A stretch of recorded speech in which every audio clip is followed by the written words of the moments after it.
ఈరోజు శాసనసభలో వారి యొక్క ఆలోచనను ఈ శాసనసభ ద్వారా తెలంగాణ ప్రజలకు గుర్తు చేస్తూ ఈ శాసనసభలో జరుగుతున్న చర్చలు, తీసుకుంటున్న నిర్ణయాలు, ప్రజలిచ్చిన తీర్పును దృష్టిలో పెట్టుకొని మనం ఇక్కడ చర్చలకు పాల్పడడం కానీ పార్టీ నిర్ణయాలు తీసుకుంటే బాగుంటుందన్న ఆలోచనతో ఈ తెలంగాణ ప్రజలు ఇచ్చిన విలక్షణమైన తీర్పు, కుటుంబ పాలనకు వ్యతిరేకంగా ఇచ్చిన తీర్పు, ఈ కుటుంబ పాలనకు వ్యతిరేకంగా ఇచ్చిన తీర్పుతో మొన్నటి వరకు పాలకులు ఉన్న వాళ్లకు ప్రజల యొక్క ఆలోచన, ప్రజలిచ్చిన తీర్పును గౌరవించి శాసనసభ ప్రతిపక్ష నాయకుడిగా ఇతరులకు ఎవరికైనా అవకాశం వస్తుందేమో అని నేను ఆశించిన, తెలంగాణ సమాజం కూడా ఆశించింది.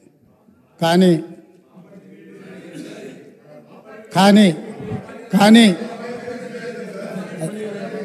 కానీ ఇవాళ శాసనసభ ప్రతిపక్ష నాయకుడిగా వాళ్ళ శాసనసభ్యులు అందరూ కలిసి ఎన్నుకున్న తర్వాత కుటుంబ పాలనకు వ్యతిరేకంగా ప్రజలు ఇచ్చిన తీర్పును గౌరవించాలన్న ఆలోచన ఆ పక్షాన లేదు. రెండవది, కనీసం శాసనసభలో ప్రసంగమైన ప్రజల యొక్క సమస్యల్ని ప్రస్తావించడానికైనా అనుభవజ్ఞులైన చాలామంది శాసనసభ్యులు, గతంలో చాలా సంవత్సరాలుగా మంత్రులుగా పనిచేసిన అనుభవం ఉండి ఉప ముఖ్యమంత్రులుగా పనిచేసిన అనుభవం ఉన్న వాళ్ళైనా చర్చను ఒక మంచి సాంప్రదాయాన్ని నెలకొల్పడానికి ప్రారంభిస్తారేమో అని మేము అనుకున్నాం. అయినా కూడా తెలంగాణ ప్రజల్ని నిరాశపరిచినరు. ఇక్కడ కూడా కుటుంబానికి తప్ప అర్హులకు ఎవరికీ అవకాశం లేదు, అర్హులకి ఇక్కడ స్థానమే లేదు అని చెప్పి చర్చను ప్రారంభించడం ద్వారా ఈ పార్టీ కుటుంబ పాలనకే పరిమితం అవుతుంది. ప్రజాస్వామిక విలువలకు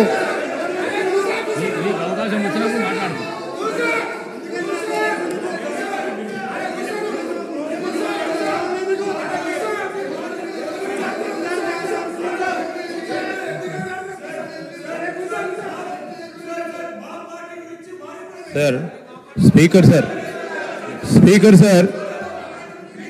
speaker sir I request honourable members, ఎందుకంటే గౌరవ ముఖ్యమంత్రి గారు జస్ట్ స్టార్ట్ చేసిండ్రు డిస్కషను. మీరు అందరూ కూడా ఓపికతో వినండి. మీనింగ్ఫుల్ డిబేటే జరిపిద్దాం. So we will come on sir మీరు ఓపికతో ఉండాలి సార్. వాళ్ళంతా కూడా ఇంకా అధికార పక్షంలో ఉన్నారని అనుకోవద్దు. ప్రతిపక్షంలో ఉంటే మేము ప్రతిపక్షంలో ఉన్నామని అనుకుంటే ఇబ్బంది అవుతుంది. సో దయచేసి నేను గౌరవ సభ్యులందరినీ కోరుతా ఉన్నాను, సభా సమయం వృధా చేయొద్దని నేను వారందరినీ కూడా కోరుతూ, మరి ఎందుకంటే మళ్ళా తదుపరి కౌన్సిల్లో కూడా వారు రిప్లై ఇచ్చేది ఉంది కనుక దయచేసి సభ్యులందరినీ కూడా సహకరించమని కోరుతాను. ముఖ్యమంత్రి గారు. అధ్యక్ష, ప్రజా జీవితంలో ఉన్నప్పుడు కడుగుతాం అని చెప్పి శ్రీశ్రీ గారు ఎప్పుడో చెప్పిండ్రు. ఈరోజు మా కుటుంబము, మా పార్టీ, మా ఇష్టము అనే నియంతృత్వ పోకడలను సూచిస్తుంది. ఎందుకంటే నిరంకుశత్వం అనేది ఎక్కువ కాలము చెల్లదు, నిలబడదు. ప్రజలు నిటారుగా నిలబడి ఈ కుటుంబ పాలనకు వ్యతిరేకంగా మేము తీర్పిచ్చినామని నికార్సైన తీర్పిచ్చిన తర్వాత కూడా వాళ్ళలో మార్పు రాలేదు. కాబట్టి రేపు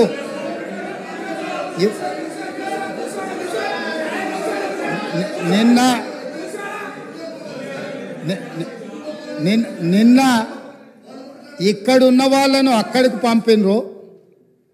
ప్రజా తీర్పును గౌరవించకపోతే అక్కడున్న వాళ్ళను అక్కడికి పంపుతారు బయటికి. కాబట్టి వాళ్ళ ఇష్టము, వాళ్ళు ఇట్లా ఉండకుంటే మంచిదని నేను అనుకుంటున్నాను. మేము ఇట్లనే ఉంటామంటే వాళ్ళని ఎక్కడికి పంపించాలనో ప్రజలకు తెలుసు. కాబట్టి నాకేం అభ్యంతరం లేదు, ఇది వాళ్ళ పార్టీ ఇష్టం. అదేవిధంగా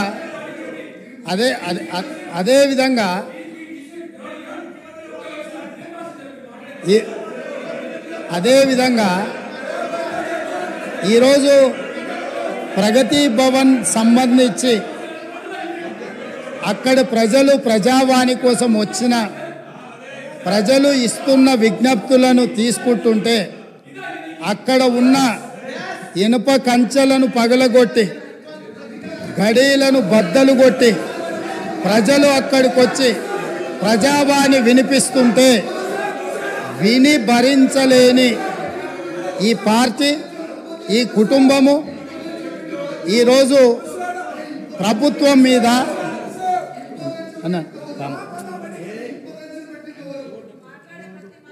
ఈరోజు ఈ ప్రజలు ఇచ్చిన తీర్పును గౌరవించే కాంగ్రెస్ పార్టీ ప్రగతి భవన్ గేట్ల ముందు ఉన్న ఇనుప కంచెలను బద్దలు కొట్టి ప్రజలకు ప్రవేశమే లేదు, తెలంగాణ ప్రజల యొక్క చెమట వాసన మేము చూడము, ఇది నిషేధిత ప్రాంతమని నిషేధించిన ఆ ప్రగతి భవన్లో ఎల్బీ స్టేడియంలో మా ప్రభుత్వం ప్రమాణ స్వీకారం చేస్తున్న 1 గంట 4 నిమిషాలకు ఆ గేట్లు బద్దలు కొట్టి తెలంగాణ 4 కోట్ల ప్రజలకు ప్రవేశం కల్పించింది మా పార్టీ, మా ప్రభుత్వం. మీకు గతాన్ని గుర్తు చేయదలుచుకున్నా. ఆనాడు హోంమంత్రి మహమూద్ అలీ గారు అక్కడికి వెళ్ళి ముఖ్యమంత్రి గారిని కలవడానికి వెళితే ఒక హోంగార్డు మీకు అనుమతి లేదు, మీకు ప్రవేశము లేదు, మిమ్మల్ని లోనికి రానివ్వము అని చెప్పి వారిని అవమానించి ఒక హోంగార్డు హోంమంత్రిని వెనక్కి తిప్పి పంపించిన చరిత్ర పుటలలో నిక్షిప్తమై ఉన్నది. ఆనాటి ఆర్థిక మంత్రి, ఆనాటి వైద్య ఆరోగ్య శాఖ మంత్రి ఈటెల రాజేందర్ గారు ముఖ్యమంత్రిని కలవడానికి అక్కడికి వెళితే అక్కడ ఉన్న పోలీసు సిబ్బంది మీకు ప్రవేశము లేదు, మిమ్మల్ని నిషేధించినము, మీకు అర్హత లేదు, మీకు ఆ స్థాయి లేదు అని చెప్పి ఈటెల రాజేందర్ గారిని ఆ ప్రగతి భవన్లకు ప్రవేశం లేదని తన సహచర మంత్రిని అవమానించి ఆ మంత్రే స్వయంగా కన్నీళ్లు పెట్టి ఈ ఆవేదనను, ఈ దుఃఖాన్ని లోపల అదిమి పెట్టుకున్న విషయాన్ని 4 కోట్ల తెలంగాణ ప్రజలకు వివరించినప్పుడు తెలంగాణ సమాజమంతా దీన్ని గమనించింది. ఇదే కాదు, ప్రజా యుద్ధ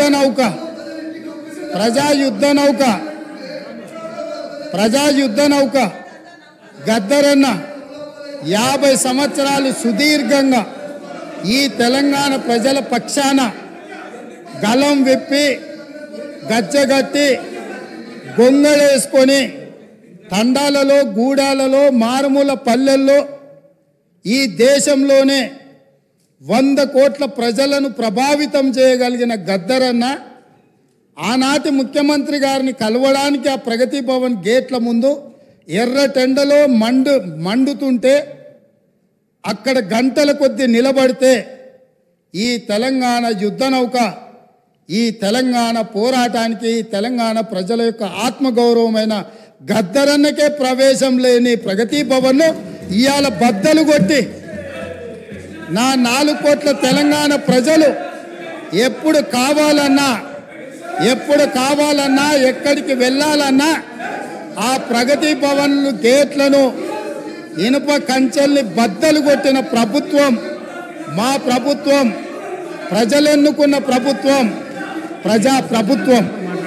కాబట్టి ఆనాడు ముఖ్యమంత్రిని కలవాలంటే మంత్రులకు ప్రవేశం లేదు, ముఖ్యమంత్రిని కలవాలంటే తెలంగాణను సాధించిన, తెలంగాణ ఉద్యమానికి ఊపిరులూదిన గద్దరన్నకు ప్రవేశం లేదు.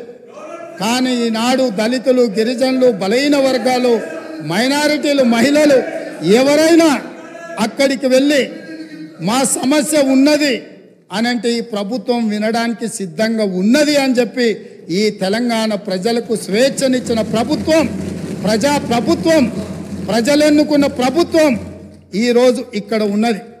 నిజంగానే ఈ ప్రభుత్వం నియంతృత్వ పోకడలతో పోవాలి అనుకుంటే, నిర్బంధాలతో పరిపాలన సాగించాలి అని అనుకున్నుంటే ఇక్కడ అంతసేపు వాళ్ళు ఎవరు మాట్లాడినా సంవయనంతో ఇక్కడ వింటూ కూర్చుండే వాళ్ళం కాదు.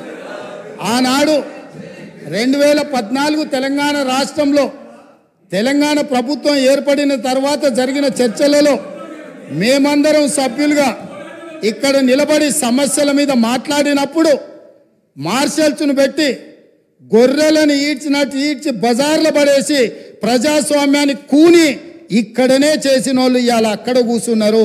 వాళ్ళలాగా మేము కాదు. ఇదే కాదు.